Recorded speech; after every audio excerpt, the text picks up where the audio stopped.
তো হ্যালো বন্ধুরা, আজকে দেখো আমি কি বানাচ্ছি। আজকে আমি বানাবো সজনে পাতার বড়া। এই যে সজনে পাতাগুলোকে ভালো মতো ছাড়িয়ে নিয়ে ভালো করে ধুয়ে নিয়েছি। দেখো পরিষ্কার করে ধুয়ে নিলাম।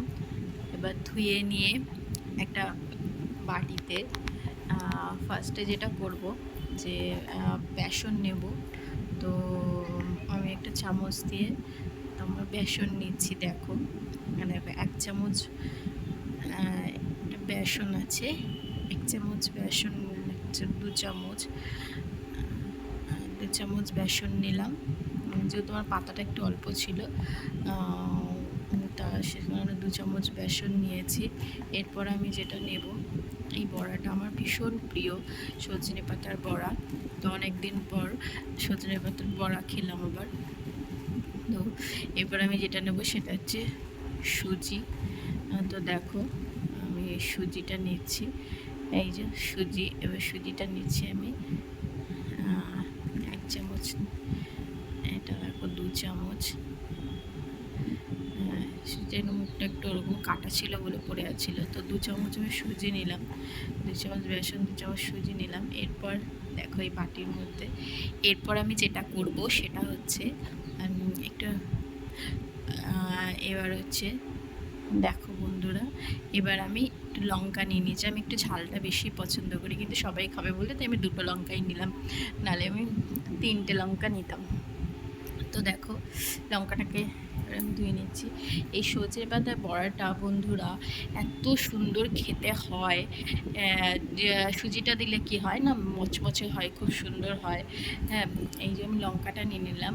এবার দেখো লঙ্কাটাকে কেটে নিচ্ছি সুন্দরভাবে। তো আমি কাঁচি দিয়ে লঙ্কাটাকে ভালো করে কেটে নিচ্ছি। তো দেখো, আর হেবি সহজ পদ্ধতি, একদম খুব সহজে দারুণ একটা খাবার এটা। এবার আমি লঙ্কাটাকে কেটে নিলাম। এরপর আমি যেটা নেব সেটা হচ্ছে নুন। এবার দেখো বন্ধুরা, নুনটা একটু পরিমাণ মতো একটু বুঝে নিয়ে নেবে, কারণ পাতাটা অতটা দেখে বেশি নুন নিয়ে নিলে মুশকিল আছে, তাহলে আবার বেশি নুন হয়ে যাবে। তোমরা তো জানো শাকে বেশি নুন দেখতে অনেকটা মনে হয়, কিন্তু পরে আবার নুন হয়ে যাবে, যেন বুঝে নুনটা দেবে। এরপর যেটা আমি দেবো সেটা হচ্ছে হলুদ। এই দেখো হলুদটা আমি বুঝে দিচ্ছি, অল্প একটু হলুদ দিলাম, 1/2 চামচের একটু কম হলুদ দিলাম। দিয়ে এবার যেটা করতে হবে সেটা কিনা, এই যে সব আমার মেশানো হয়ে গেল, সব দেওয়া হয়ে গেল। এইবার আমি যেটা করব সেটা হচ্ছে খুব সুন্দর করে মাখবো এটাকে, বেশ অনেকক্ষণ ধরে এটাকে মাখবো।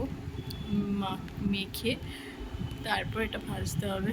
দেখো বন্ধুরা, এবার আমি খুব সুন্দর করে মাখবো।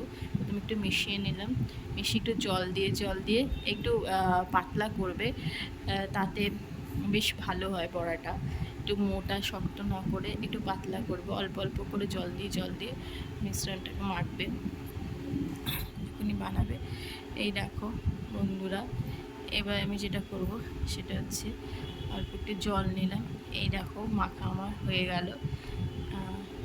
আমি মাখা ঠিক আছে, এবার আমি ভেজে নিলাম। দেখো বড়াগুলো খেতে এত সুন্দর, এত মুচমুচে হয়েছে কি বলবো। মানে গরম ভাত দিয়ে বড়া থাকলে শুধু গরম ভাত দিয়ে ভালো হয়। তোমরা একবার ট্রাই করতে পারো। টাটা।